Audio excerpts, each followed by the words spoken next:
(2017년) 문화공간 톡이 들려드리는 감성의 선물, 서속의 감성 힐링 신앙 속 톡 콘서트, 오늘 첫 번째 문을 열겠습니다. 네, 안녕하세요. 진행을 맡은 신앙송가 서속입니다. 봄이 오는가 싶더니 꽃이 피고 또 꽃이 지고 어느새 여름을 향해 달려가고 있습니다. 오늘 시인과 신앙송가들의 잔치, 시를 통해 따뜻한 세상 만들기를 위해 오늘 이 자리를 만들었습니다. 네, 오늘 여러분과 함께 행복한 시간 열어가겠습니다.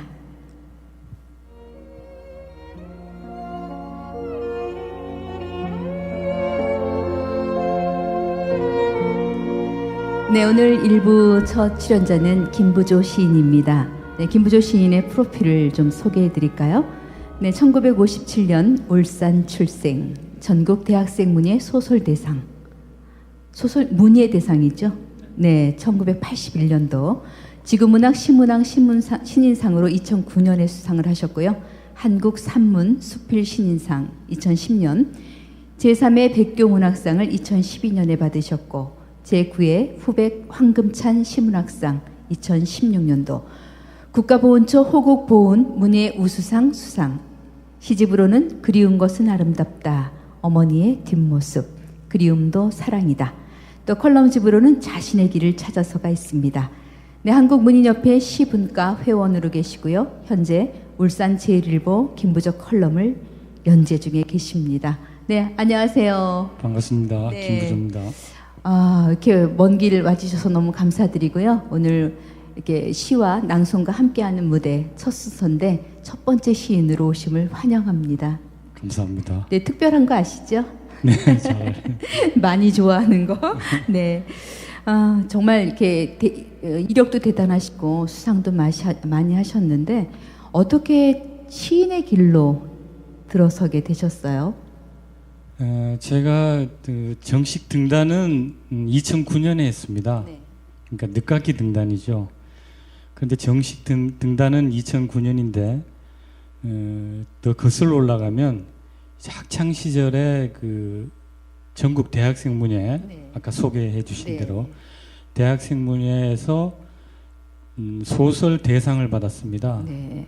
그래서 그 전국적인 그 대회였기 때문에 거기에서 이제 어떤 이제 인정은 받은 셈입니다. 받았는데 그 상을 받고 나서 어떤 큰 벽이 왔어요. 그래서 대부분 이제 그 문인들이 그 등단을 할 때 어떤 큰 상을 받으면은 항상 그 벽이 온다 그러는데 사실은 그 벽을 이렇게 뛰어넘어야 됩니다. 그렇죠. 그런데 제가 그 대학 졸업 무렵에 그 상을 받고서 그 벽을 뛰어넘지 못했어요. 그래서 결국은 사회로 나와서 네. 이제 출판사로 이제 입사를 해서 그 출판업에 이제 매이면서 글쓰기와는 점점 멀어졌죠. 그래서 한 20여 년 어떻게 보면 그 외도를 했다 그러나요? 그래도 뭐 같은 직종에 계셨으니까. 네, 뭐 직종은 비슷한데 네. 어쨌든 이제 저희 그 문학 수업은 네. 거의 단절되다시피 그 20여 년 흘러오다가 어떤 결정적 계기가 있어서 2009년에 등단을 하게 됐습니다. 굉장히 이렇게 그리웠겠어요. 목마르시고. 늘 그 마음속에 그 갈구는 그쵸. 있었죠. 내가 이래서는 안 되는데 하는 너무 갈구는. 일찍 시작하셔서 그런 거 아닐까요? 대학생 때 수상을 하셔서 등단을 하셨기 때문에. 뭐 대부분 그 문인들이 그 학창 시절에 이제 그 문예반 활동도 네, 하죠. 네. 그런데 저에게 이제 그 큰 상이 너무 일찍 오지 않았나. 그렇죠. 예, 그렇게 생각이 듭니다. 그러니까 시도 마찬가지고 낭송도 마찬가지인 것 같아요. 처음에 너무 큰 상을 받아버리면 이렇게 더 올라갈 데가 없잖아요. 그렇죠. 그래서 이게 좀 나중에 좀 이렇게 완숙해지고 난 다음에 받아도 참 좋겠다라는 생각이 드는데, 울산 제1일보 그 김부조 컬럼을 지금 10년째 연재 네. 중에 계시잖아요. 벌써 300여 편을 쓰셨다고 하는데 그렇습니다. 어떻게 시작하게 되셨어요? 그 칼럼도 그 제가 등단한 지 얼마 안 돼서 그저 이제 시만 이제 열심히 써야 되겠다. 네. 그런 생각으로 이제 습작을 하고 있는데 우연한 기회에 그 고향 후배가 제에게 그 제의가 왔어요. 울산 그 제일일보라는 신문이 이제 창간이 됐는데 네.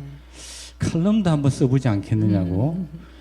그런데 저는 그때 뭐 한마디로 거절을 했죠. 왜냐하면 제가 이제 시를 쓰는 사람이기 때문에 또 잘 아시다시피 칼럼은 또 굉장히 어렵지 않습니까? 어려운가요? 예. 잘 모르겠어요. 아주 짜여진 격식에 네. 의해서 또 테마도 정해야 되고 그런 상당히 어려운 점이 있어서 제가 그 고사를 했습니다. 했는데 자꾸 이렇게 또 요청이 와서 한번 그냥 한두 번 쓰고 말아야지 시작을 했는데 벌써 그것이 10년이 됐습니다. 10년 동안 300여 네, 편의 300여 편, 예. 네. 아, 저 활동을 많이 하고 계시는데 그것도 능력이 되고 준비돼 있으니까 또 그런 제안을 또 하셨겠죠. 시작은 아주 뭐 미미했습니다, 사실. 그런데 이 세월이 지나면서 이제 연말을 하면서 네. 자꾸 늘어간 거죠. 그렇죠. 예. 또 좋은 소식이 굉장히 많으셨어요. 또 지난해 11월부터 동대문 서울 네. 동대문 교보문고에서 그 시창작 강의를 하고 계시잖아요. 네, 그렇게 됐습니다. 근데 인원도 많다고 그래요. 그 낭송가들도 많이 찾아오시고 네. 인기가 지금 상승세를 달리고 계시는데 근데 어떻게 하게 되신 거예요? 네, 제가 이제 그 기존에 그 출판사 그 편집실에서 지금 직원 그 근무를 하고 있습니다.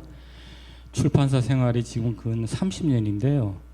그 직장 생활 하다 보니까 사실 시간 내기가 상당히 어려웠는데 그 동대문 교보문고 거기에 그 책임자분께서 저와 이제 회사 업무 관계로 이 친분이 있었는데 어느 날 이제 제의가 왔어요.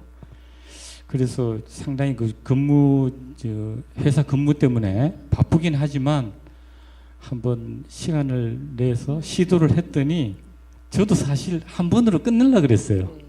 그런데 한 번 끝나고 나니까 계속 해줄 수 아쉽죠. 없냐 네. 그래서 시작하게 됐습니다. 근데 거기가 이제 25석이 25명이 이제 맥시멈인데 이번 달 같은 경우는 벌써 한 30명이 넘으셔서 아마 서서 들으시는 분도 계실 것 같아요. 저도 이제 한번 가서 배우고 싶었는데 이게 화요일 날 하더라고요. 네, 그 매달 그 세 번째 주 화요일입니다. 일정이 겹쳐서 가보진 못하고 있는데 강의는 어떻게 진행이 되고 있어요? 강의는 이제 그 무료 강의인데요. 네.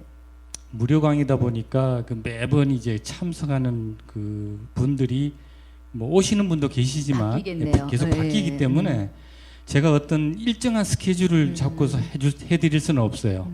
그래서 저는 매달마다 하나의 그 테마를 정해서 그 달에 맞는 테마에 따라서 진행을 하고 있습니다. 네. 굉장히 뭐 시창작뿐만 아니라 낭송가들도 많이 참여를 해서 네. 낭송할 기회도 있고 네. 굉장히 이렇게 사진 올라온 걸 보면 굉장히 화기애애하더라고요. 그래서 뭐 인기가 뭐 요즘 절정을 이루셔가지고 의외로 네. 그 수강 그 신청하신 분 중에서 네. 그 낭송가분들이 많으세요. 그러게요. 그래서 저는 처음에 그렇게 하려고 하지 않았었는데 낭송가분들이 많기 때문에 기왕이면 시 낭송을 좀 곁들여서 해보자. 그렇게 진행을 했더니 더 반응이 더 좋았습니다.